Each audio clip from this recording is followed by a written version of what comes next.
F1 on 5 Live.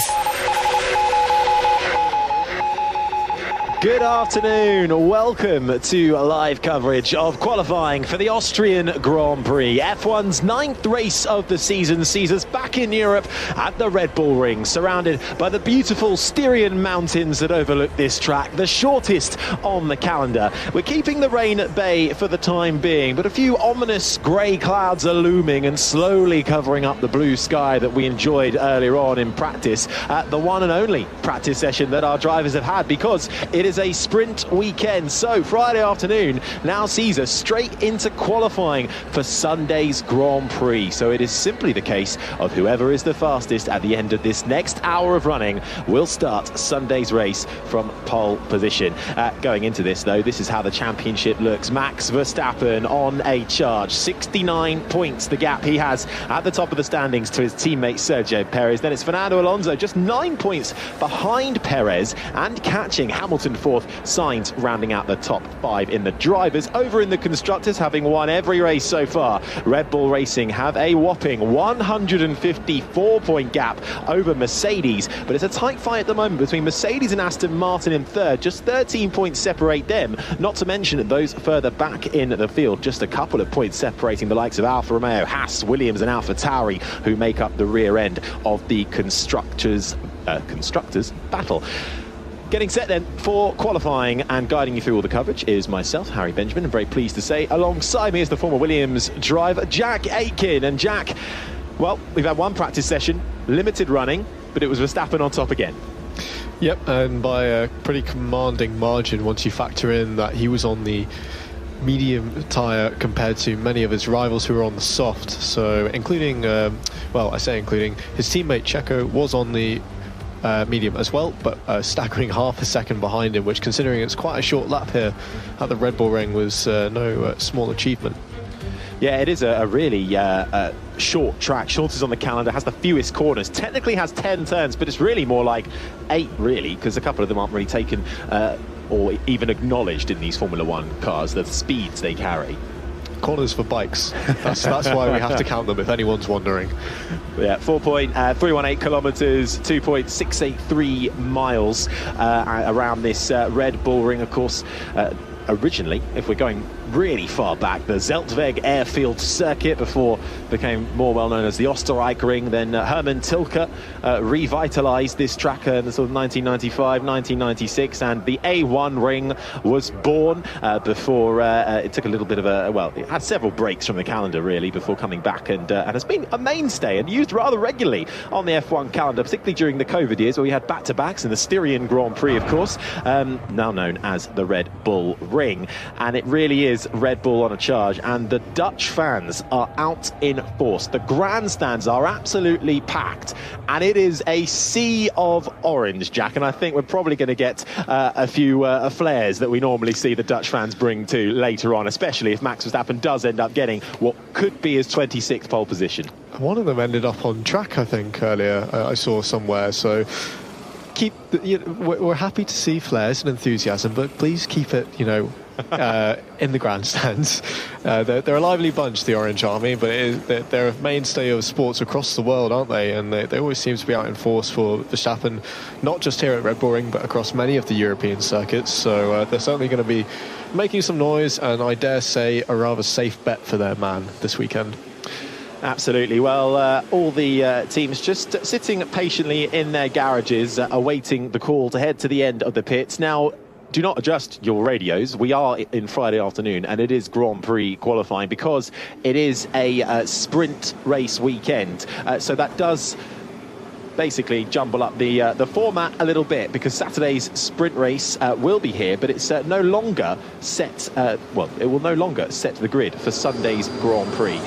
That's happening now. The fastest starts Sunday's race from pole. So we have a new, separate, shorter qualifying session, the sprint shootout, and that will take place on Saturday morning. So no FP2. The sprint, along with its own qualifying, then the shootout, essentially a completely separate entity from the main Grand Prix, which, Jack, I quite like, because it means we only get one practice session and then we're straight into qualifying, so the stakes are high. But for the drivers, of course, are we in danger, and for the fans watching, are we in danger of getting a bit of a copy and paste Saturday over into Sunday? Yeah, I think that's what they're trying to fight against now, is they're really still in the stages of refining this format and trying to find the sweet spot of getting that entertainment in for the fans, more bang for their buck. They get to see more racing, more qualifying, more sessions that matter over the traditional FP2, FP1, 2 and 3. But yeah, it's very difficult to have an interesting sprint race, because really we're just seeing very often the fastest guy is still winning and the fastest team are still doing very well. You don't want to make it too comical either, where you're introducing so many things like reverse grid or God knows what else to try and spice it up. It's a very delicate balance, and they're still figuring it out, really. Absolutely. Well, it is standard Grand Prix qualifying happening now. Q1 kicking off, 17 minutes and 13 seconds already counting down on the clock, where we will eliminate the bottom 5 drivers from the 20 that are about to take to the track. So everyone heading out now on the unsurprisingly red-walled soft rubber, the fastest of the tyre compounds. We've got the C3 hard, the C4 medium and the C5 soft being provided by Pirelli, exactly the same as what we saw in Montreal. And interesting, Jack, in practice we saw Verstappen being told to do 3 cooldowns. Let's hear from Norris first. I'm probably going to be getting backed up towards the end, so make sure we're on it with traffic. Yep, as always. Well, Lando Norris foreshadowing there a bit of traffic management that he might have to do, especially if we have drivers like Max Verstappen going slow for 3 laps to keep the tyres within the window. Yeah, I don't know if that was a reaction that they were the tyres that he was on, which were mediums, I think at the time, were overheating more than they expected, or if that was just something that they were trialling just to see if it would yield any benefit for them. But it's quite common around this circuit to see people go for the double cooldown lap. A triple I haven't seen before. We'll see if that happens, but it always puts you at risk of being out of sync with the drivers around you. And then, whilst in theory people should get out of your way when you start pushing, if you're the only one pushing and it's 15 other cars on track on their cooldown lap, well, you're going to find trouble at some point. And the big problem here in Austria in terms of traffic is normally the last 2 corners. Everyone wants to slow down through the last 2 corners, or particularly through turn 9, to prepare their hot lap. And you often get cars sort of stacking up through that area, and that's really dangerous because turn 9 is a sort of blind downhill entry, and it's a really quick corner as well. And in both of the last 2 seasons, we've seen significant problems in that area of the track. That's the voice of the BBC's chief F1 writer, Andrew Benson there, who's also joined us in the commentary box. OK then, well, first exploratory laps are being done and the first push laps are being undertaken as well. Max Verstappen on a hot lap along with his teammate Sergio Perez of Verstappen, who's gone faster and fastest overall in the first sector. The first lap times coming over the board are Magnussen in the Haas, a 1:06.0. Hulkenberg just behind him as well. But let's wait and see what Sergio Perez can do. He rounds the final corner now. Track limits being watched like a hawk. You put all 4 wheels across the white line, your lap time will be deleted. Perez, I think, just about kept it in the white line. Coming around the final corner, crosses the line and goes to the top ever so briefly, because Oscar Piastri in the McLaren then goes top. But before he does that, it's Verstappen who cements his claim and is right at the top into the 105.1s for Verstappen. And you can hear that was the sound of him on board now as we await Leclerc, who pops over the hill into the downhill on the right-hander of turn 9. And as you mentioned, track limits, get the party poppers out. We've had the first deletions. It was Hulkenberg who's fallen foul of that first. And then Lando Norris has also fallen foul of it in the last corner, which unfortunately means that his next lap will also be deleted. Although, of course, that will just be a cool-down lap. George Russell in the Mercedes makes his way around the final corner, kicking up a little bit of the dust as well as the DRS flap, the rear wing flap, opens in the allocated zone and crosses the line. And we saw Russell actually struggling a little bit for fast pace in the practice session we had earlier. And for George Russell, 3 laps on the board, so that would have been a fast lap. It's only 11th. This is the sound of his teammate Lewis Hamilton, who is gearing up for a fast lap here, but the AlphaTauri screams by as Hamilton is crawling round the final corner, the right-hander that then leads you onto the main straight, full throttle now. So he's found a little bit of a gap, but that just underlines how crucial and how difficult it is to find that gap. Yeah, it's horrible. We were sitting on board with him as AlphaTauri screams past, like within meters of Hamilton, and there's nothing you can do except sit there and just hope that he does give you enough space, but he's heading up towards the uphill braking of turn 3 now. He's a couple of attempts off in sector 1. He managed to get a clean apex, but then gets a little bit of oversteer as he crests the hill in the traction zone there. It's very tricky, getting a little bit of a toe off the cars in front. That's very nice.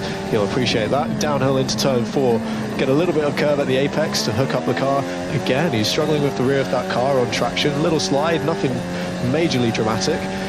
Through now the fast left-hand sweepers, the only real left-hand corners of this track, turns 6 and 7, and we have a car off. We've got a car off, and it is an Alfa Romeo, which is facing the wrong way, looking back at the pit lane exit. So that's coming out of turn 1, but it is right over on the left-hand side. I think that might well be Valtteri Bottas in the Alfa Romeo. So yellow flag is out in sector 1. We're back with the sound of Lewis Hamilton, who completes his lap. He wasn't affected by the yellow flag, but it's only good enough for 12th fastest at the moment, just in front of his teammate by mere thousandths. And we ride on board with Hamilton, and to his right is that stricken Alfa Romeo of Valtteri Bottas with the rear wheels onto the grass. Here he is.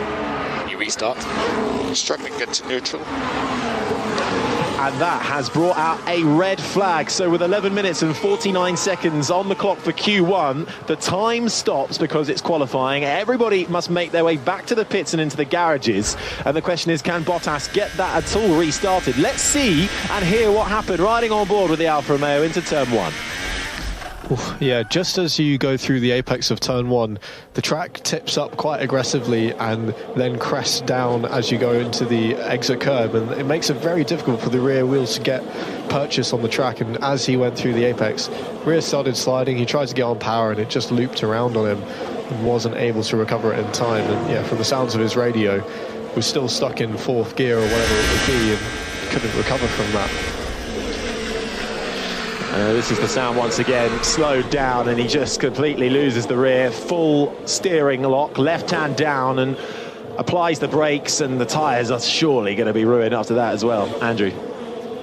Yeah, I was just going to say, there was a very odd set of times came in on those first laps. Verstappen's fastest by a lot, no surprise there. Oscar Piastri second in the McLaren, then another Red Bull of Perez, then Magnussen in the Haas, Stroll in the Aston Martin, Leclerc in the Ferrari in 6th, followed by De Vries in the AlphaTauri in 7th, Alonso in the Aston, Tsunoda in the AlphaTauri, and Albon in the Williams to complete the top 10. And then you've got Hamilton and Russell in the Mercedes in 12th and 13th places. And although, as Jack was saying, Hamilton had a couple of sort of small oversteer moments on the exit of a couple of the slow corners, it didn't look an especially bad lap. So it's almost like the track conditions changed straight after the start of the session or something. I don't know what it is, but it's a very, very unusual order. We did have a few people. Sainz lost his lap, which was fairly representative, and he is now down in 17th with no real lap time on the board. Norris the same, so those guys for sure would have lost out. But yeah, it's an odd order at the moment. I mean, it should be said Verstappen is 7/10 clear of Piastri in second at the moment. So those two seem to be the only ones that have got decent laps in. Yeah, well, Valtteri Bottas is the cause of the red flag after spitting out through turn 1, but he has managed to get that Alfa Romeo back to the garage and is now in his pit box. The team get to work and lift that Alfa Romeo up onto the jack, spin it around and wheel it straight back into the box. So the question is now, is there any damage? Didn't hit any walls, there was no major contact. How are the tyres looking on board that Alfa Romeo after all 4 were pretty much locked up as he span around, and immediately the mechanics get to work by taking those tyres straight off the car. They'll be for the bin, I think, sadly. You could see on his slow in lap when he was recovering to pit lane that there is a decent amount of vibration going through the car. He'll have flat spotted those, and it's not the end of the world for him, because at this point in the qualifying, most of those midfield teams will have done one run and be preparing for the next anyway. It just means he hasn't got time on the board as a banker. Well, he's made it back, so that means qualifying will resume in a few minutes' time, 5:12 local time in Austria. So, out of the times we did get, it's Verstappen fastest, ahead of the McLaren of Oscar Piastri. Perez is third, Magnussen, then Stroll the top 5, Leclerc, De Vries, Alonso, Tsunoda, and Albon the top 10, Zhou Guanyu, Lewis Hamilton, George Russell, Pierre Gasly, and Logan Sargent the top 15. And a reminder, everybody down from 16th onwards in Q1 will be eliminated deleted, and that is where they will start Sunday's Grand Prix. And Hulkenberg and Sainz, along with Norris, are currently there. And Max Verstappen has just dropped down as well. So I think Verstappen has had a lap time deleted for track limits at turn 10, the final corner. So he is now, not that it's major danger zone time, because when we do get back out and running, he'll have well over 11 minutes to get a lap time in, as will all of the runners who are currently out there and in the bottom 5 of this field. But he's got to be careful, because your lap time will be deleted. That's interesting that they're looking at laps so long after the fact, because it's now been it's been a good 7 minutes since he set that lap time, which in the world of F1 is an eternity. I mean, he'll be sat there thinking, you what? And it just goes to show that, as you say, they've got a lot of cameras and extra staff and resource looking at this weekend, because they know it's such a challenge. It looks like we're going to get a replay. Comes through turn 9, he misses the apex a little bit, but recovers it, keeps it between the white lines, and then he misses the apex of 10 ever so slightly as well. But my God, that is very fine margins. I wonder if we'd get another camera angle, but he was very close to the white line, and that's all I can say from his onboard. But clearly, that's enough to give you some kind of advantage. Well, yeah, absolutely. I mean, using all of the track here, especially in these high-speed corners, is everything when it comes to lap time. And we get another angle from the outside, and yeah, he's just outside. I mean, that's got to be an inch, maybe, off the track. But it shows how finely they are policing it.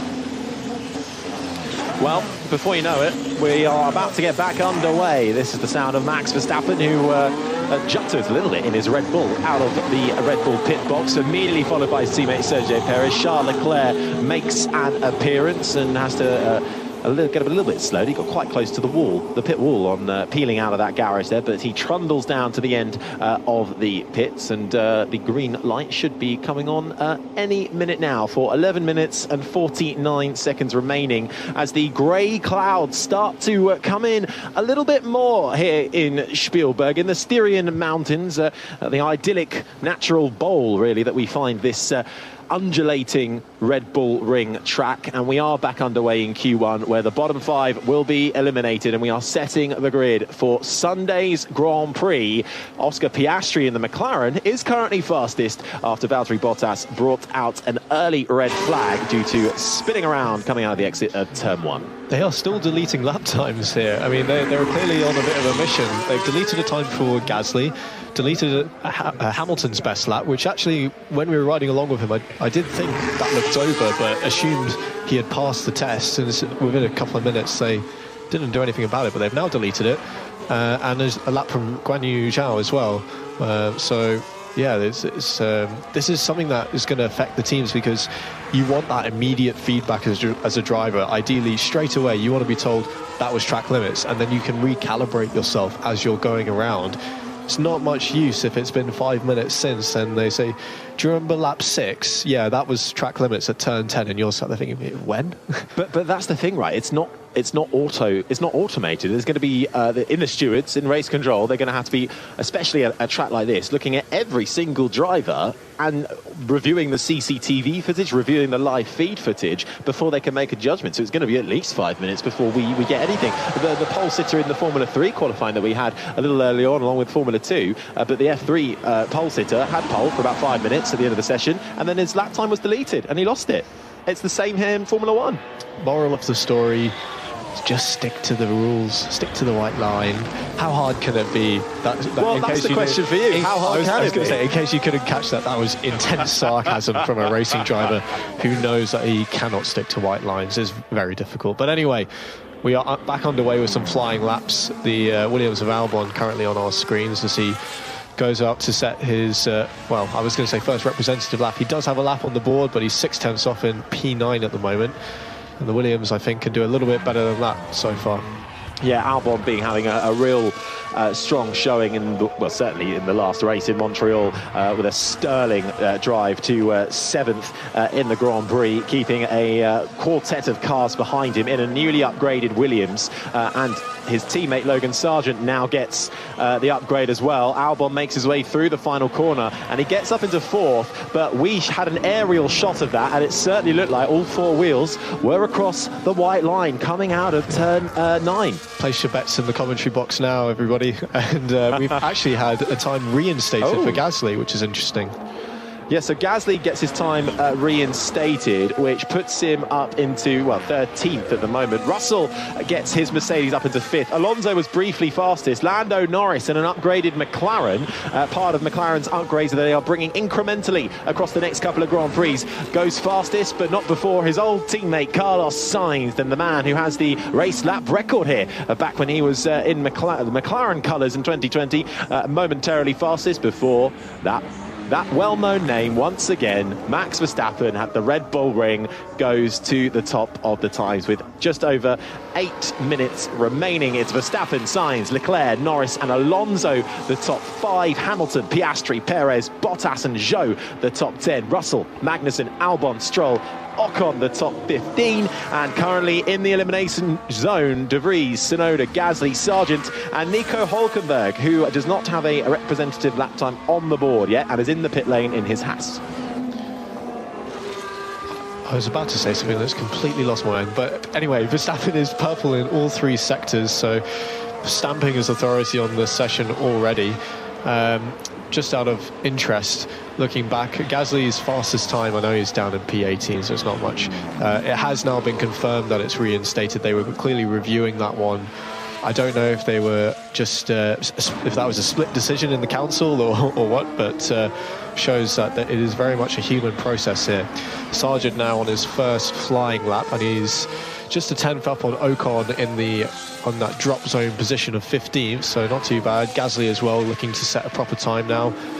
And the Williams, it does look like they have the potential to easily make it through to Q2 at least this weekend, so this will be a good test for the young American to see if he can square up a bit further along the grid and be a bit closer to Alex. Yeah, one of 3 rookies on the grid this year, Logan Sargent, and the pressure's starting to ramp up a bit on the American. Best qualifying of the year so far from Baku, 14th place in that qualifying. Rounds the turn 9, does keep it within all does keep all 4 wheels within the white line. It's touch and go out of the final corner though. I think he might have just got away with that. He crosses the line. It's only enough for 18th fastest, which immediately gets put down to 19th. There's Gasly. Now that was a lap time. That wasn't the lap time reinstated. That was just a quicker lap time. So he goes up into 7th in his Alpine. Now on board with George Russell, he comes through the sector 2 line and he's 3 tenths off Verstappen, so it's actually not too bad position-wise. Going over the hill and heading downhill now into turn 9, a very fast entry, perfect apex, safe on the track limits. Jinks out to get a little bit more of an entry into turn 10, but does keep it between the white lines, jumps up to 9th place, 7 tenths off. I thought he was about to lose it actually coming through turn 9. Looked a little bit juttery going over the curbs on that Mercedes, but he managed to hold it. So 5.5 minutes just over that remain of Q1, and we are looking to knock out the bottom 5 drivers. At risk at the moment in 15th is Alex Albon, then it's Lance Stroll in the Aston Martin, Esteban Ocon in the Alpine, Logan Sargent in the Williams, Nick De Vries, who has just had a lap time deleted, is down in 19th. Hülkenberg without a representative lap time in the Haas yet, but he's now out on track. I think he's on a slow lap at the moment, so we'll wait and see what Hülkenberg can do. His teammate Kevin Magnussen, who really hasn't quite had the match of Hülkenberg in qualifying, more so in the race. Magnussen currently occupying 14th, finding a bit of time in the middle sector. Let's see what the Haas can do. It has a history this year of doing rather well in qualifying, but then falling like a stone through the race, just lacking all kinds of race pace. And with 5 minutes to go, Magnussen crosses the line and gets himself up into 9th spot. So a decent lap time there from the Dane, who looks set to start his 150th Grand Prix this weekend. Those Haas cars, it's an interesting situation because you have race drivers there in Magnussen and Hülkenberg who are just top quality drivers, proven at the highest level, I think, and they're driving a car which is not at that level, but Nico is no slouch in qualifying, so it's, you know, a hard matchup for Magnussen, and no shame that he's not quite had the better of Nico in quali so far. But as you say, they're up there again. P10 at the moment for Magnussen. He could sneak through to Q3. We haven't seen it well, we've seen it before for the Haas, haven't we, this season? Yeah, they've had some outstanding qualifying, not to mention most recently with Nico Hülkenberg qualifying right at the front in Montreal, and even with a penalty, that put him down to 5th, so just underlines how well he did. And Kevin Magnussen, I think he was 4th in Miami, but then again, he did manage to steal some points on that occasion, but it was only a couple as he fell down the order. Alonso currently out on track though, looking for another good qualifying in his Aston Martin. Starts another fast lap as he makes his way down the first of the long straights we have here. Well, they're not really even straight, are they, Jack? They've always got slight corners in them. It's little kinks, yeah. Interestingly, Checo's now on outlap. He is down in P13 at the moment, so he didn't have the strongest first couple of runs. And I didn't see many deletions for him, so I think that is purely on pace, sadly for him. That it would be the easiest solution if he just had to get a lap between the white lines, but he's got to find something here. He might be at risk of some of the midfield teams that elect to use an extra set of tyres compared to the top runners who are trying to save them for those later sessions. Yeah, 3 races in a row, Sergio Perez has not made it into the top 10 in qualifying, but he did miss Thursday's media activities due to feeling unwell, so let's see if that might be slightly affecting him, but he is down in 13th on outlap at the moment. This is the sound of Fernando Alonso coming through the final corner and immediately finds the McLaren of, I think that's Oscar Piastri in front of him, or it might well have been Lando Norris actually. There's both McLarens are currently right there with each other. I think it was Piastri in the end, but Alonso getting a little bit impeded coming around the final corner, just has to jink out and cross the line. Alonso currently 5th fastest at the moment. At risk then, 2.5 minutes left to go of Q1. It's Hülkenberg in the Haas, Albon in the Williams, Ocon in the Alpine is down there in 18th, along with Logan Sargent in the Williams, and Nick De Vries currently 20th and last in his AlphaTauri. We're just getting an overhead view now of that incident between Alonso and I think it was Piastri. It wasn't quite a block, but it was just a little bit naughty because he's clearly on a double cool-down lap, so he's not preparing the lap to push, and he just kind of sat on the racing line at the end of the exit curb and said, you've got space, you go around me.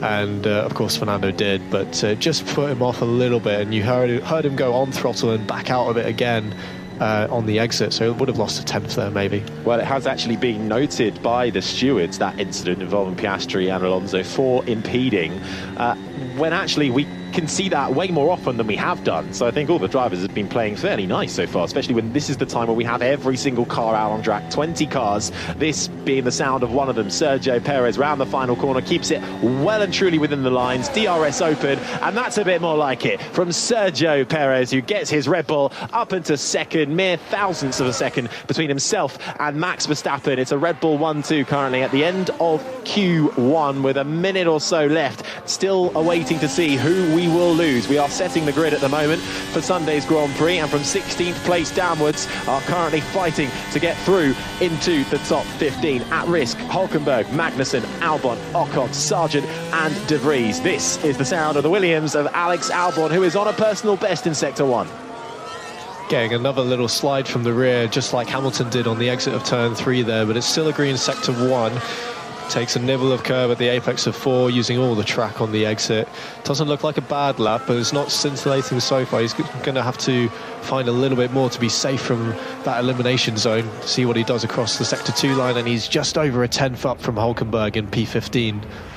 It is so tight in this mid-pack between the Williamses, the Hasses, and even actually the Ocon. Alpine is down there right now, so clearly lacking the pace. But here comes Albon around the final corner, keeps it within the 4 lines. The DRS rear wing opens up, and he finds way more than that. He's only 3/10 off. Albon up into 8th in his Williams. What can the Nico Hülkenberg Haas do? This is the sound of the German, crosses the line, and it's 11th fastest. Now we await Logan Sargent in the Williams, and he sets the exact same lap time as Valtteri Bottas, but because Bottas did it first, Sargent slots in behind him. Bottas is 16th currently, Sargent is 17th, and we have counted down to 0 at the end of Q1. The checkered flag is out. Can Nick De Vries do anything? A man under pressure, currently 20th and last, and he does find a bit of time, but it is not enough to get him from the back of the grid. He will start 20th. Zhou Guanyu out there as well, currently occupying 19th place. He's still on a fast lap in the middle sector. Personal best so far from him. He's going to need to find a big chunk of time, though, in the final sector to try and jump Magnussen, Sargent and Sonoda, who cannot make it through either. He gets bolted down into 16th. We're awaiting Zhou Guanyu. His teammate just skates through into 15th at the moment. This is the sound of the Chinese racer up through the gears and across the line, and it's not good enough for Zhou. It's 17th only for the Chinese Alfa Romeo driver. Logan Sargent did manage to skate through. Could he do one more lap? No, he's backed well and truly off. So, out of Q1 then, and starting from 16th, it will be Yuki Tsunoda in the AlphaTauri, Zhou Guanyu in the Alfa Romeo, Logan Sargent in the Williams is 18th, Kevin Magnussen will be disappointed with 19th place in the Haas. But the man perhaps under the most pressure at the moment for his seat in Formula One, Nick de Vries, the Dutchman in his rookie year, 20th and last at the end of Q1. Just to give some context of how close it was in that session, looking at de Vries, who, as you say, he will be quite disappointed. Let's hear from Magnussen. Checkered flag, loaded. I'm afraid we haven't made it. Bad luck, Kev. Sorry about that. It didn't downshift. Turned away, there's no, a downshift and then it did go in. Some frustration there as he's complaining. Obviously getting pushed on from a lack of a downshift, and with such fine margins, that's what I was about to reference. De Vries was just over 2 tenths from the qualifying P15 position, and if you have something like that from the car, unexpected, where the gear doesn't quite go in or it isn't a clean shift, then that could easily lose you half a tenth. And around here, this track, it is by far one of the finest of margins of the tracks that we visit. Unbelievable. Our lap, guys.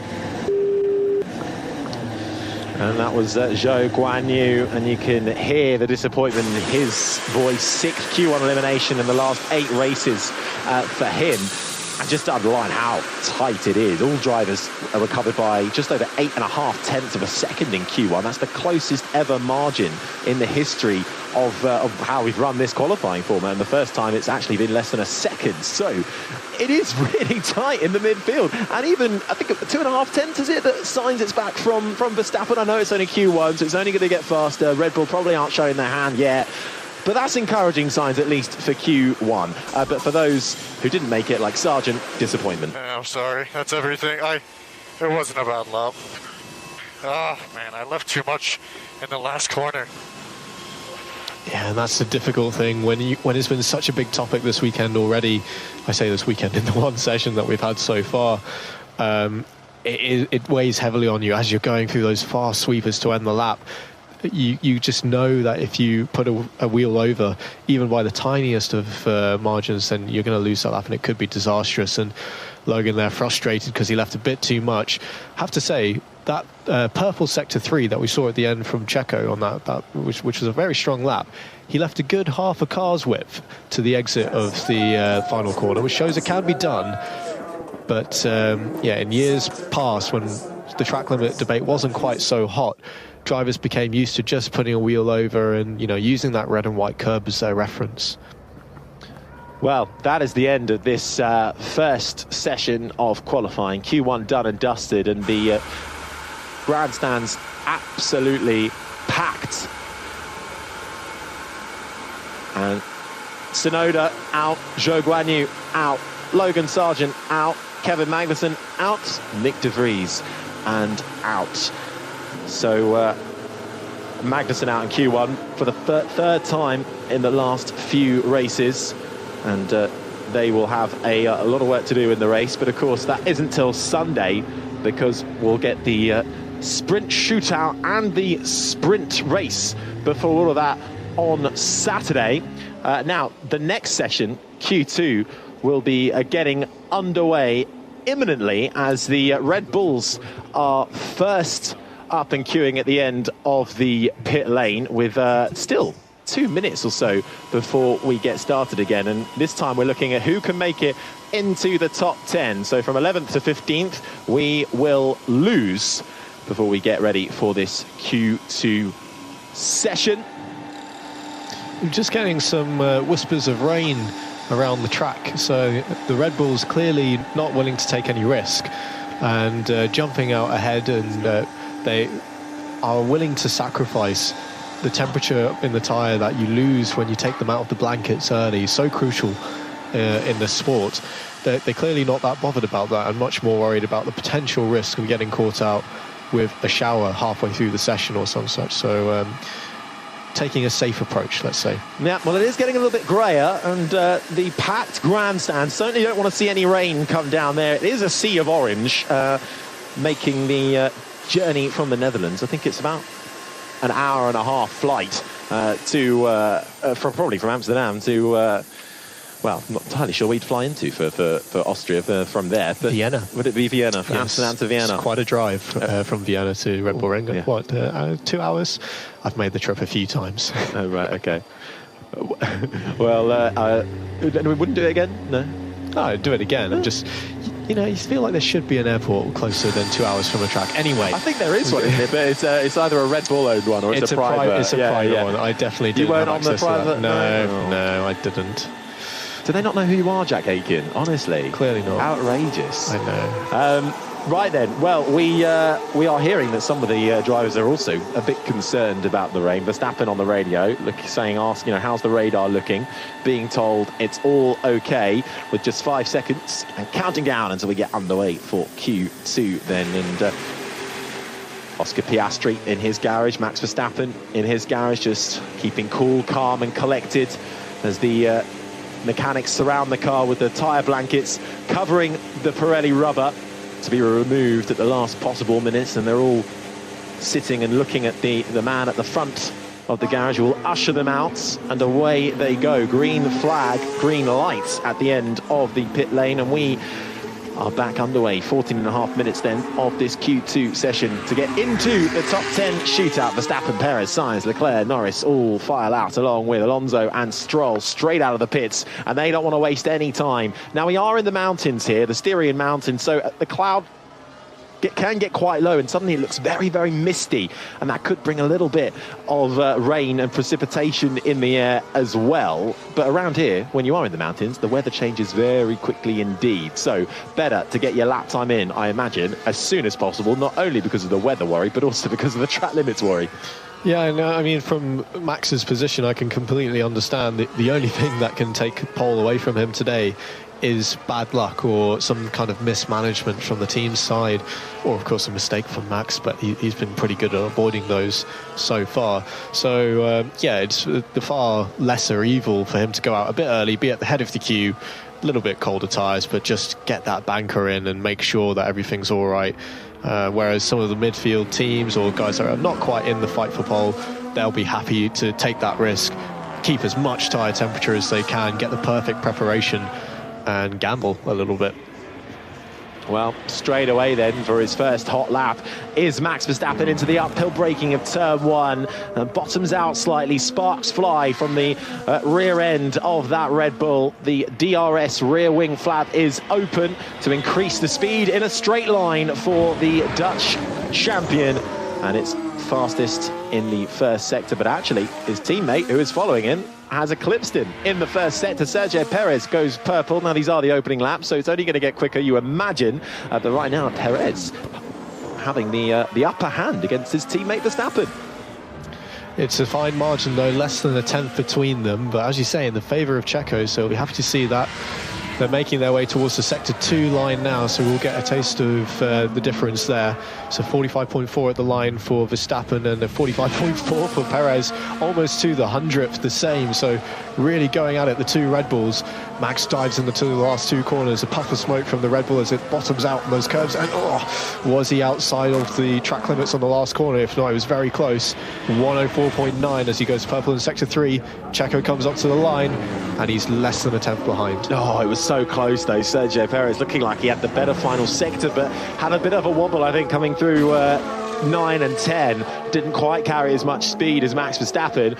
So opening lap times then from Verstappen, a 104.9, and Sergio Perez then Not far behind, a 105.0 behind him. Alonso comes across in third and is quickly displaced by the McLaren of Lando Norris, which is running the first of a big upgrade package that is being introduced incrementally over the next few Grand Prix on both his and his teammate Oscar Piastri's car. Don't believe Piastri's running those upgrades though this weekend. This is the sound of Lewis Hamilton, the 7-time champion in his Mercedes, round the final corner, clouts that inside curve, but runs as wide as he dare and not getting those four wheels across the line, and about 6/10 down is Hamilton as he comes across in 7th. And Verstappen has just had his lap time deleted for track limits at turn 10, so we said it was close on the exit. We're getting a replay now, and I mean, with the naked eye from an onboard camera, I cannot tell you, but obviously the stewards have decided that is outside the track limits, and we get a replay from the outside, and yes, it is very, very close, but it's out. It was incredibly tight, but it has been deleted. Sainz has also had a lap time deleted as well, and Sergio Perez has just had a track time deleted as well. This is brilliant. We're currently in Q2, setting the grid for Sunday's Grand Prix. Currently, Sergio Perez tops the times. The big hitters to leave so far. Well, no one really leaving in the bottom 5 at the moment, but the fight into the top 10 well and truly taking place. Verstappen has just had a lap time deleted along with his teammate, so it's all to play for in qualifying currently here in Austria. Well, it is just over 10 minutes then remaining, and it's Lando Norris after the several times have been deleted. It's Norris fastest, Hülkenberg in second, Alonso third, Sainz, Hamilton the top 5, Piastri, Leclerc, Russell, Verstappen, Perez, Verstappen, but those aren't representative times, so it's 10 laps to go, and the timing screen is just lighting up. Verstappen, track time deleted, Stroll deleted, Perez deleted, Verstappen deleted again. So these opening runs, what a shambles. Yeah, and it's always seems to be turn 9 and turn 10, the last two corners, the high-speed ones that finish the lap, rather than turn 1 where you've got that nasty curb on the exit. If you do go over, you're going to lose time anyway, and the same for turn 3. So, yeah, falling foul there. Sainz in particular, this session and in practice, it looked like he's one that seems to flirt with it a lot more, and he's been a favourite with the stewards so far, so he needs to try and rein things in a bit, but he's managed to get a lap in, unlike the Red Bulls. Yeah, so really it's only the top 8 who have any kind of representative lap time. Norris, Hülkenberg, Alonso, the top 3, Sainz, Hamilton, Piastri, Leclerc and George Russell, the last of the competitive times, and then come the likes of Stroll, Perez, Verstappen, who've all had the Q2 lap times or their opening Q2 gambits deleted because they have exceeded the track limits, which means they have run all 4 wheels past the white line on the edge of the track. Race control then see that and go, no, you have gained an advantage, so your lap time will be deleted. The other thing to worry about here in Austria at the shortest circuit on the calendar is traffic management, with Esteban Ocon in the Alpine is currently having to negotiate coming into the final sector. A few cars in front of him not quite getting out of the way, I think, as neatly as he would like, sort of dawdling on the racing line. Ocon negotiates then, but he would have lost a little bit of time there, if merely out of distraction, round the final corner, and I wonder if he'll get done for track limits, because it looked very close to being on the white line. His teammate Pierre Gasly is coming up behind him as well and crosses the line. Ocon in 5th, Gasly up to 2nd. Good lap there from Gasly to vault up to just 2 tenths behind the McLaren of Norris, and yeah, that's always the risk that you run. You, in theory, will get better clear air by running in the middle of the session, as they have done, but that's you know, the counter to that is that many cars are going to be on track on their in lap or a cool down lap when you're pushing, and we saw, as you say, a lot of cars dawdling out there. The Alfa Romeo, Bottas going for the same strategy, and he goes wide over the curbs of exit of turn 7 and gets a big puff of smoke as he bottoms out, but he's not lost too much time, it looks like. Here's Verstappen's radio. This is a joke, honestly, with these track limits. Ridiculous. I think he's saying that because he's just had another lap time deleted as well, and it wasn't even a fast one. So even on his triple cooldown laps, he's getting them deleted, and that was again at turn 10, which then, of course, has your next lap time invalidated. So he has to wait another lap to then set his first competitive one. So Max Verstappen, currently on a fast lap, he's lost a bit of time in the middle sector. currently down in 14th, really. Only Albon behind, who hasn't got any kind of lap time on the board. Verstappen does find, though, a good chunk of time and goes fastest with 6 minutes and 43 seconds remaining. Perez joins him up there in third. So it's Verstappen and then Norris in a bit of a Red Bull sandwich with Perez in third, Gasly fourth, Hülkenberg fifth. At risk, Piastri, Leclerc, Bottas, Russell, Albon, and this is the sound of Carlos Sainz in the Ferrari. Currently occupies 8th spot, clouts the inside curve of the final corner, foot to the floor across the line for Sainz, and it is second fastest for the Spaniard. Yeah, nice final sector there from Sainz. I have to say, it reminds me a bit of when you're taking a second serve at tennis, isn't it? If you know you've had your track limits violations on a previous lap, how close dare you go on the next lap? And Verstappen equalled his time, did a fantastic job in that final sector. Perez, not quite. He lost 2.5 tenths to himself on that second attempt. Or was it third attempt? I'm losing track now. Wouldn't put you in the stewards room then. Albon has been going on a good lap. He's found a 10.5 or so, and he's slotted it up into 8th in his Williams. So once again, Albon and that Williams upgraded car combination proving rather good, and he gets a little round of applause from the Williams garage. But did he cross all 4 wheels over the white line? It looked dangerously close. We're just having a replay coming into turn 9 and then the final corner of turn 10. I think they're really looking at how Albon took the exit of 9, and it's touch and go still. We'll keep you up to speed. Nothing coming through on the timing screen just yet for Albon, so he's still holding on to that 8th spot. This is the sound of Charles Leclerc in the Ferrari, currently in 13th, crosses the line, gets himself up into 5th, just in front of Sergio Perez. So it's Verstappen, Sainz, Norris, Alonso, Leclerc, the top 5, Perez, Gasly, Hülkenberg, Albon and Russell, currently only just in the top 10.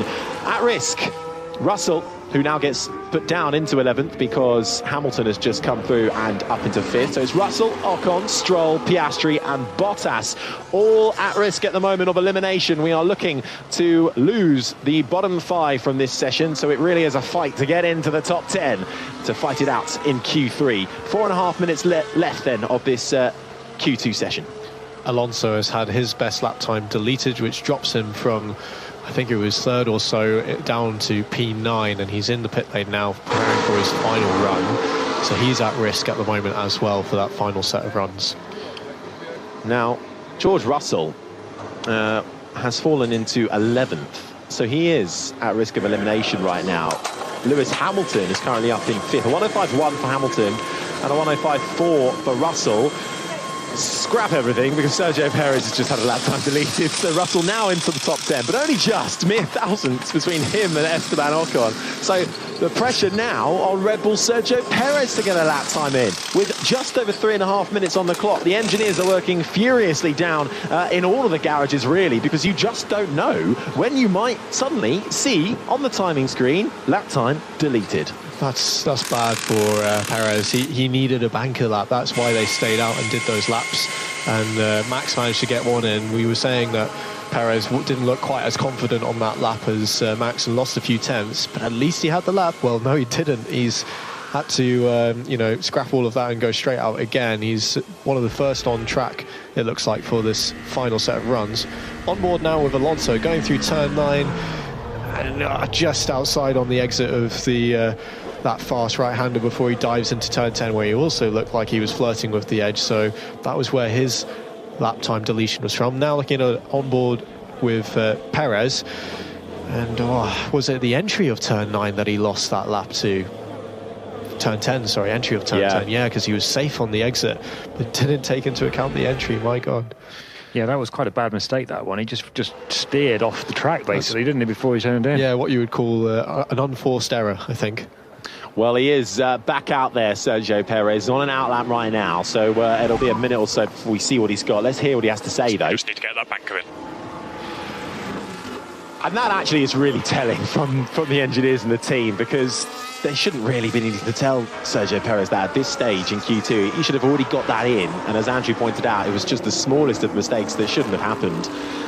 Now puts him on the back foot with 2 minutes to go. Russell, Ocon, Stroll, Piastri, Bottas, all out there, along with Gasly, Hülkenberg and Alonso, all wanting to go again. Oh, sorry. I'm just Oh, sorry, I thought you wanted to say something. Yeah, I did. My apologies. Well, here's Hang on, Perez. here's Perez. So check over the track limits at turn 9 is actually the entry to turn 10. You're opening up too much the entry of turn 10. So there you go. Engineer giving some good instruction there. And we've seen another deletion, this time from Russell. His fastest lap time has been taken away as well. So he's going to have to work his way back into the top 10 if he wants to get through. But he's in the drop zone as well now with Perez. Yeah, and Russell doesn't seem to have the pace right now compared to his teammate. So Russell is struggling a little bit to extract the full Mercedes power that he's got available, I think, because he was only 10th anyway. He was looking at 11th before that lap time or somebody else's lap time was deleted. So he is out there again. In fact, most people are, except for Max Verstappen, who probably doesn't need to come out again. A minute left then on the clock. George Russell currently trying to find time, but he's losing some in the first sector. We'll see what his middle sector split is in a minute, but I think he's found a little bit of time. He's about a 10th off at the moment. Also out there, Sergio Perez, personal best in sector 1. He's just about to come through on sector 2 as well, and he's found a lot of time. It has the Red Bull man, the Mexican, who just needs to focus on not breaking track limits on the entry of turn 9. Russell is already there, comes across the line. George Russell, it's only 10th again. He's found a bit of time in that final sector, but it's not enough for the Brit. This is the sound of the Red Bull of Sergio Perez. We haven't seen what his turn 9 entry was like, but at the moment, it's fast enough for P2. So it's Verstappen, Perez, Sainz, the top 3. We are awaiting more times, though, coming through as the clock chimes down. Ocon, Alonso and Hülkenberg all on laps to try and get themselves more comfortably through. What can Ocon do? He does get himself up into 7th. Fernando Alonso gets pushed down to 10th, and he's lost a bit of time in that middle sector, but made it up in the final sector. He slots up into 6th. Hülkenberg next up, the driver at risk. He finds time and is up into 9th. That puts Gasly on the fringes. This is the sound of Lance Stroll in the Aston Martin, who crosses the line, and that's a good qualifying so far for Lance Stroll. He gets up into 6th and through into Q3. However, drama continues. Sergio Perez, lap deleted for track limits at turn 10 and turn 9, and he will not get another go at it either. So Sergio Perez is looking at 1, 2, 3, 4 consecutive qualifyings where he has not gotten through to the top 10, and you can almost feel the frustration from the Mexican. He raises his hand in the cockpit as he trundles his way through turn 9 and back into the pit lane. We're just seeing another look at it now, and I think it might well be on the entry once again, Jack, or even coming into turn 10. Traffic. He's just gone wide in the dirty area. I can't quite see what car is in front, but he was on the edge going through the entry curve to turn 10, and then definitely was out. Why wouldn't you just take extra margin? I mean, he knew the car was in front of him. He knew he had a purple, well, he didn't know, but he knew he had a strong lap up until then. Purple in sector 2, and he's thrown it away. Well, that is Perez failing to reach Q3 at the last 3 races. The first time that's happened to a Red Bull driver since David Coulthard in 2008. So let's bring you up to speed there with how this Q2 ended, because we had a lot of track time, a lot of lap times deleted. Ocon, Piastri, Albon, Bottas all having lap time deleted. So eliminated at the end of Q2. They will not make it through to the top 10 shootout. George Russell in the Mercedes, Esteban Ocon in the Alpine, Oscar Piastri in the McLaren, Valtteri Bottas in the Alfa Romeo, and Sergio Perez in the Red Bull. Another disaster qualifying for the Mexican. And they've just come out saying Hülkenberg's lap time will be deleted as well. I'm not sure if that's actually going to drop him or not. We're getting a replay now anyway of Ocon, who just outside on the exit of turn 10. He would have been in the final 10 if he had got that lap cleanly in, so that's disappointment for him. More laps being deleted now, a whole flurry of them coming through on the race control scoreboard. Here's what Perez has to say. We lost that time from track limits. No way, where? We lost that time from track limits. No way, where? At turn 10, exit turn 10.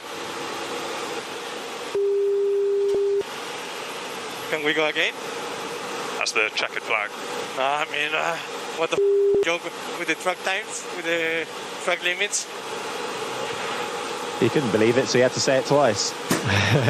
I mean, I sympathise on the first two. The last one, I don't, because he should have known that had to be the banker lap, as the engineer said. He'd been told where the infractions were. He knew he had traffic coming up, and it was clearly out. It wasn't, as fine as some of the other ones we've seen. One of the things that's interesting for me about this track limit situation is that they're policing them at some corners but not at others. So turn 4, we've seen a lot of drivers go wide on the exit of turn 4, definitely beyond the white line. And okay, turn 4's a slower corner, but there's also no question you gain time by doing that because you're making the corner wider. So why not police them there, but do police them at 9 and 10? I understand why they're doing it at 9 and 10. The white line is the edge of the track. Drivers can't stay inside it. They can't stay inside it. They lose the lap time if those are the rules, even though it would be better if the track was designed in a different way, so this wasn't a situation. But why turn to 9 and 10 and not turn 4, Jack? I agree with you, and it just creates confusion, sadly. And the solution really would be to get rid of half a metre, if that, of concrete on the exit of those corners, so you didn't create that natural racing line where you are just outside. And clearly on this occasion, the stewards have decided that natural track limit will police itself in a sense, but it's not to the white line. So why is it different? And it's a shame that we don't have more consistency on this. And the other reason would be that turn 1, turn 9 and turn 10, they will have these cameras set up very precisely because they know that they're hotspots for track limits, and they clearly have a lot of people reviewing them because we're getting these penalties so long after the fact. And that's why it's creating this confusing situation for everybody. Meanwhile, Harry, in amongst all this track limits talk, and as you say, another really difficult qualifying session for Perez, 4 in a row out in Q2, Lando Norris deserves a mention in that upgraded McLaren. They've put a massive upgrade on that car. It's they see it as a sort of effective start of their season after a disappointing winter, and he's been quick all the way through, and there he is in third, right behind a Red Bull and a Ferrari, ahead of Charles Leclerc, ahead of Fernando Alonso and Lewis Hamilton. That new McLaren, at least at this track today, is looking like Norris is always good in Austria as it happens, but that looks like quite a big step forward for that team, as they always thought it would be. Yeah, it's really good to see, actually. Good lap times, and they keep those lap times, luckily, for Nico Hülkenberg and Alex Albon. They did have laps deleted right at the end of the session, but they weren't their quick lap times that got them through into the top 10 by the looks of things. Certainly not for Hülkenberg's. He should keep that 9th place. So, with 2 minutes just until we get the top 10 shootout underway for Q3, Russell, Ocon, Piastri, Bottas and Sergio Perez, the big name to fall foul of Q2. Perez currently looking like he will start from 15th place on the grid, which isn't his worst of the year, but it's only 5 spots more than his worst. And it continues a run of Q2 eliminations for the Mexican racer. He'll have work to do then for the rest of the weekend. He might be able to salvage something in the sprint tomorrow, and that's the benefit, I suppose. We have a whole separate qualifying and a whole different race, so you can salvage a little bit something. There are points awarded down to 8, but they're much smaller points up for grabs. But I suppose that's a one crumble of hope for Sergio Perez. Yeah, and that's what he's going to be looking for. I mean, what a disastrous day for him. So he'll be glad for that sprint format. Well, we're seeing a brilliant replay of Alex Albon, who is employing the rules to their full capacity, because he had a big slide on the exit of turn 9, very high speed, and in doing so he had both rear wheels and outside front off the track, but crucially kept the right front tyre on the white line. That's a nice bit of maximization, is that what they call it in F1? But you should know. It's been so long. But yeah, that's brilliant. But it does, I am wondering now, in the Red Bull garage, obviously they've got one car eliminated due to all of that fuss with track limits. Verstappen did get a lap in eventually, but it took him some time to do it, and he also voiced some frustration over the radio, didn't he? And it'd be interesting to see if he tempers himself at all going into these final set of runs. And he does have the Ferraris and that McLaren of Norris pretty hot on his heels. No, he certainly does. I think this Q3 session is going to be incredibly exciting to witness, and the crowds that are absolutely packing the grandstands. And it is a sea of orange, but we can pick out a few green Aston Martin fans, a couple of McLaren fans as well, and orange for the McLaren, but I think the majority of orange for the Dutch fans that are supporting Max Verstappen this weekend, and I imagine Nick de Vries as well, but he'll need all the support starting from 20th and last. But here we go then, Q3 underway, the top 10 shootout and the fight for pole position. Albon in the Williams is first out on track as we await Verstappen. Carlos Sainz in the Ferrari, Lando Norris in the McLaren, Charles Leclerc in the other Ferrari, then the two Aston Martins of Lance Stroll and Fernando Alonso, the only remaining Mercedes of Lewis Hamilton, the only remaining Alpine of Pierre Gasly, and the only remaining Haas of Nico Hülkenberg. Once again getting through into Q3. I think that's 3 consecutive runs for Nico Hülkenberg in the Haas, getting through to Q3, once again highlighting how good their qualifying pace is, but it's the race pace where they really struggle. And Verstappen makes his way out onto the track as the flares start to ignite at the very top of the grandstands. The wind is starting to pick up as well as the flags adorned on the top of the pit straight and the grandstand start to wave. It's still fairly blue sky heavy, I'm going to say. There's a few ominous clouds, but intermingled with white puffy clouds, so I think any threat of rain is not going to come in these last 10.5 minutes that we have of Formula One track action. And a bold prediction, Jack Aitken, for this Q3 session. What's your bold prediction going to be? Bold prediction. You don't want. I don't want a Verstappen on pole. Okay. I want a bold prediction. That's all we're classifying as bold these days, is it? I am going to go ahead and I'm going to say, go on, say Leclerc. I think Leclerc might be able to pull one out here. He's been a little bit neater than his teammate Sainz in terms of the track limits and fractions, and that could count in this final session, as I say, when drivers are really, questioning themselves, second guessing their entries. You want full commitment, especially around this track. So yeah, go on, let's see. All right then. Oh God, Andrew, before we get properly into it, a bold prediction? No, sorry. Nothing. No bold predictions. Nothing. Worth a try. I'm going to go for something special from Lando Norris. I don't know what that special will be, but I think it will be something special from him in the McLaren. Right then, we are well and truly underway. Is that a bold prediction when I've just said how well he's going in his car? Well, you had your chance. You had your chance, Andrew. Come on. I'm allowed that. Albon is going well out on track. He was the first out. Verstappen also coming towards the middle sector as well. He is fastest overall in the first sector, but pretty much everybody is out there on track except for Lewis Hamilton in the Mercedes as Verstappen gets a little bit wide on the exit. I think that was turn 4, the gravel to your left, and then quickly into the second half of the track, which takes you downhill, a series of quick high-speed corners that come at you one by one through 7 and 8, and now this is where it gets tricky track limits wise as you go up the crest and you're immediately into the right-hander of turn 9. How does Verstappen approach it? No track limits worries for him. Out round the final corner, he's on the line, but he's not past it. That should be okay for the two-time champion, and across the line, and it is the fastest lap time so far, a 1:04.503. Albon in second. This is the sound of Charles Leclerc in the Ferrari. Great lap from Verstappen, and we now have Leclerc with a purple sector 2, so he's looking to better it well away from the white lines. He uses all of the curve on the inside of 10 to give himself a few extra centimetres on exit, and he's 2 tenths off Verstappen. Not a bad effort, but slots into P2. Norris behind him comes across in 4th place. Looking good for the McLaren racer with upgrades on that car, returning to the scene where he scored his maiden Formula One podium, currently in 4th ahead of Albon. Lance Stroll comes across the line. He's 7th. Gasly pops up into 5th. This is the sound of Alonso in the Aston Martin, who gets into the top 5. Half a second back from Norris in front of him. We await Nico Hülkenberg in the Haas, who slots into 9th spot for the American team. Lewis Hamilton in the Mercedes has now come out onto the track on his outlap at the moment, so running a little bit out of sequence for the 7-time champion, but it's Verstappen currently on provisional pole and looking to take his 26th career pole. I think what we're seeing is a little bit of difference in number of sets left. The Ferraris and Norris and Verstappen, it would seem, were out on the new set. I wonder if the rest of them were on a scrubbed set. They've already done some laps. Hamilton as well, like you say, choosing to come out in the middle of the session, perhaps trying to find that clear air.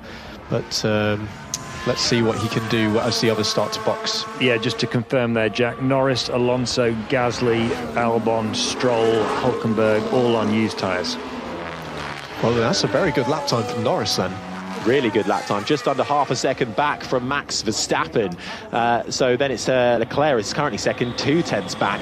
Sainz another couple of tenths back from him. So it's still room to get a little bit tighter here. Let's see what Lewis Hamilton can do. Hang on, stop the press. We've had our first lap time deleted, and it's Lance Stroll who unfortunately falls victim to track limits, so he plummets down the order to 9th. That promotes everybody else up as we look and wait and see what Lewis Hamilton has got into the downhill braking of turn 4. The right-hander, he's fastest overall in the first sector, runs very wide though on the exit of 4. I think he might just get away with that, but the stewards will certainly have a look at it now for track limits. They're not policing turn 4, remember?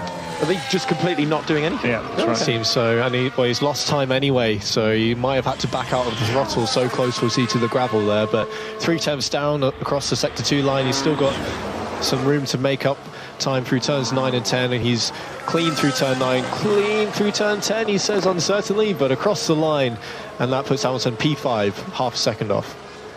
Yeah, nice end to the lap for Lewis Hamilton, his first lap time in Q3.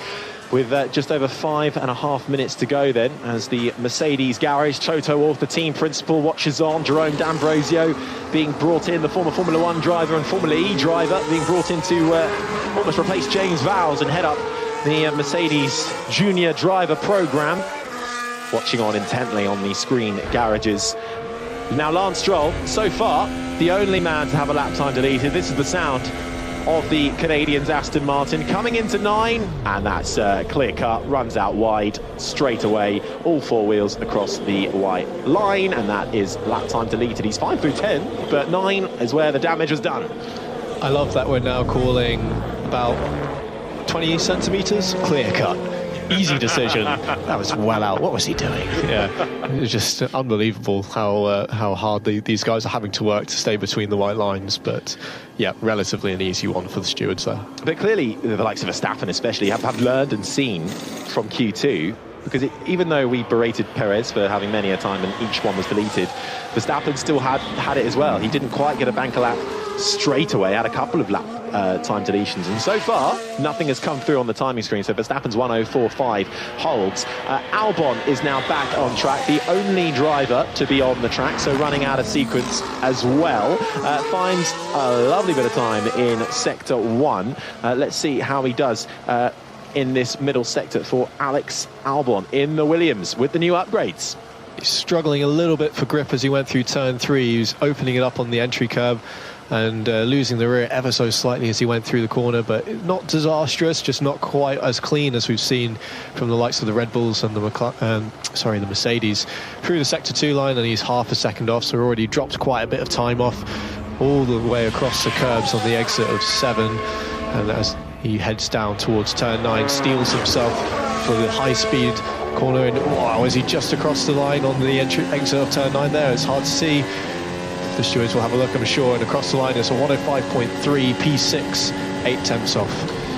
Yeah, well, I think Williams will be buoyed by this anyway, just to see that car fighting up here in Q3. Best qualifying so far for Alex Albon has been 8th place on the grid, and that was back for round 3 in Australia. It was 9th on the grid, of course, in Canada. So certainly the man to get anything out of this car is Alex Albon. Let's hear what happened. Did he run out wide? This is the sound of the Williams driver.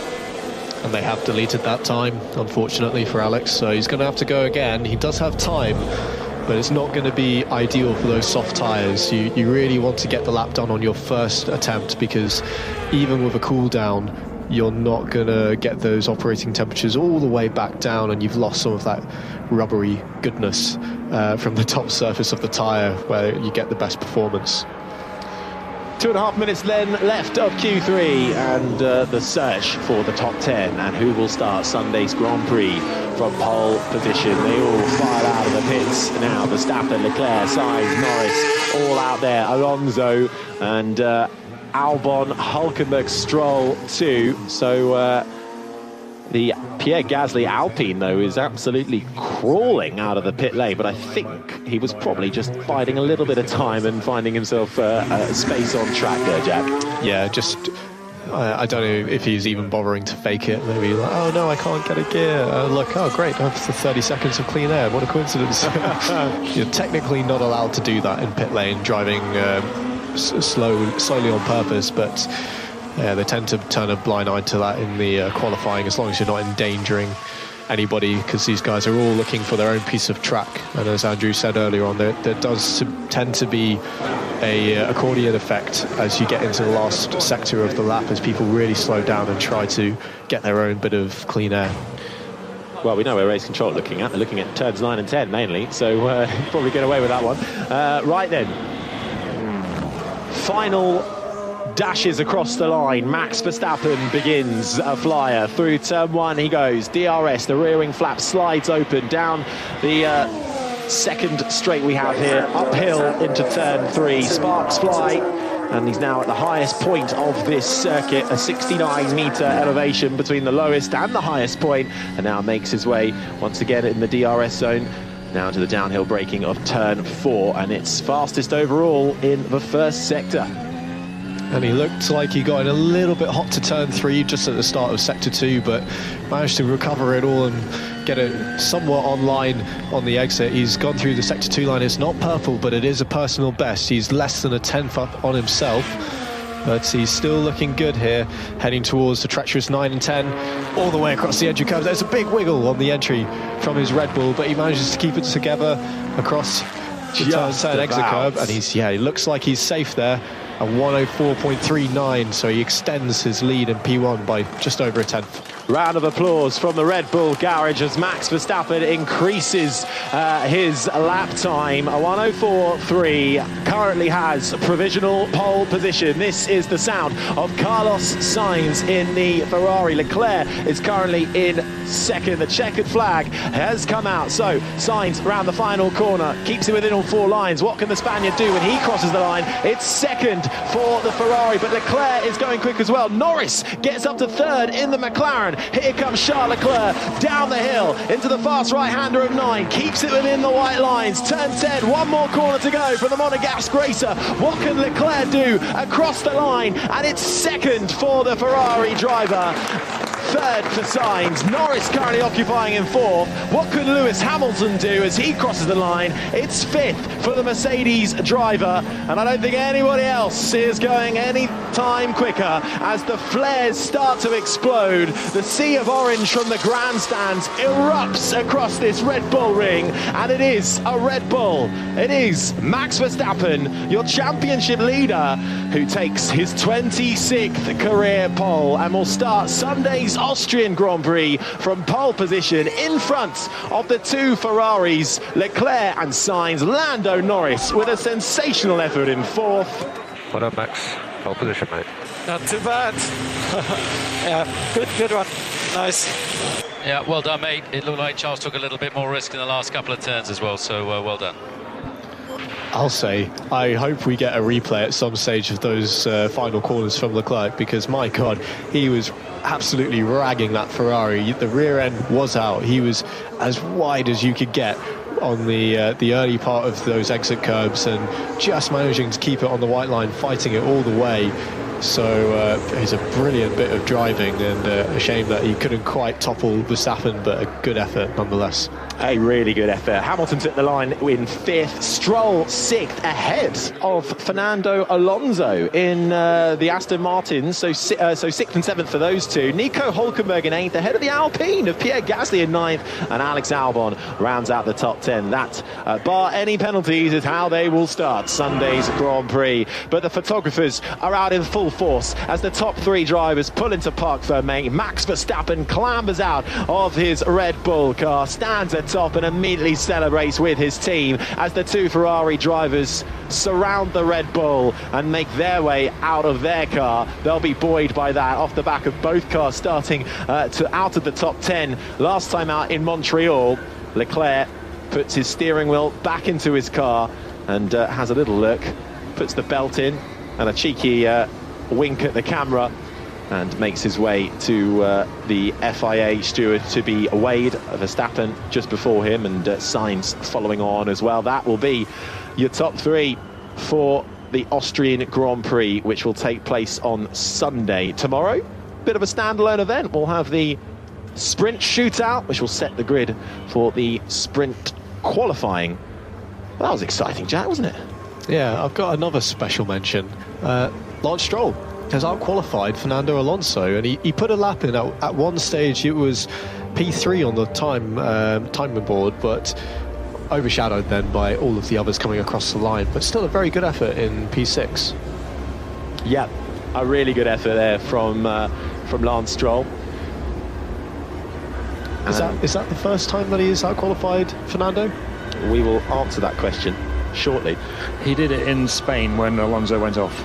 Let's hear, though, from your pole man with a 5 Live F1 legend, Jolyon Palmer. Max, congratulations. Another pole position, 4 in a row. Was that one an easy one for you, or was there plenty going on? No, it was very difficult because of all the track limits. We don't do this on purpose, but with these...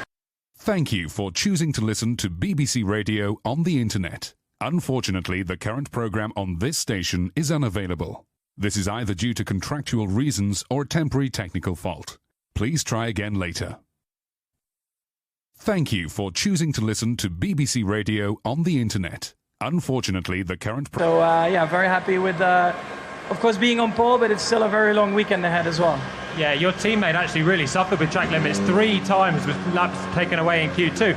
Why was it so bad this time? Was it worse this year, or this session seemed particularly tough? Yeah, it's always very tricky around here, every year.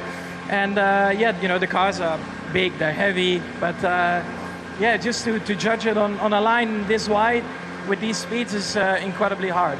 Anyway, you're on pole position, looking for win number 5 in a row. Big home support for Red Bull. How's that feeling for you? Yeah, we know that this is quite a different weekend with the whole format, but of course very happy with today. Tomorrow again, very different day, I think, but at least the car is quick, and that's, I think, the most important. All right, well done, Max. Good luck for the weekend.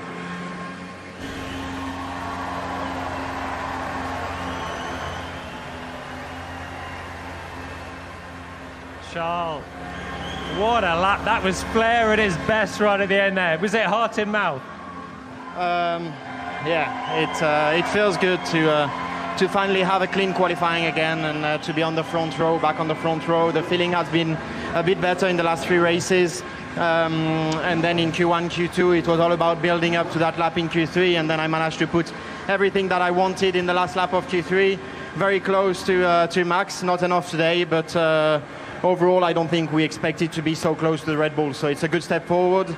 First of all, I would like to thank all the guys back at the factory. It's only qualifying, but the work they've done in the last 2-3 weeks in order to bring the package earlier than what it was planned was really, really impressive, and that helped us to have a good performance today. Now we need to confirm that in the race, obviously, tomorrow and Sunday. And it seems with the upgrade, you found immediate pace in practice. Was it just straight away dialed in, or did you have to work through the hour of practice earlier on to get it tuned?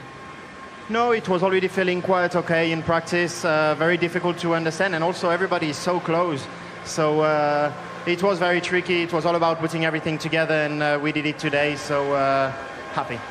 And you won here last year. You've got a great battle with Max in the past as well. Can you do anything for race day? Your race pace in Montreal was pretty good. Race pace looked quite good in Montreal. So, but again, consistency is where we need to focus. So we really have to see on Sunday if we've got the same pace as Montreal. But Red Bull for now is quicker on race day, so it's going to be difficult. But if we can put them in difficulty, we'll do it all. Okay. Good luck. Well done. Thank you. Thank you.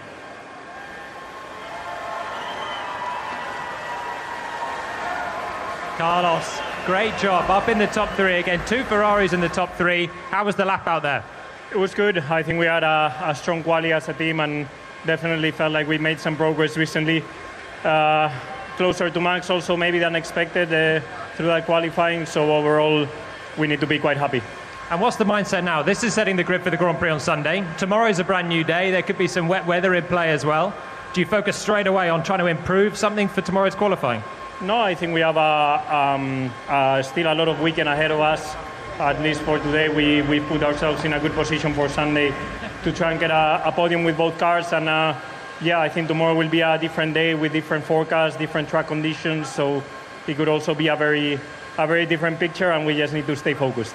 And have you got anything in your locker to improve a bit in terms of performance for tomorrow's sprint shootout? Can you get onto terms with Max maybe over one lap?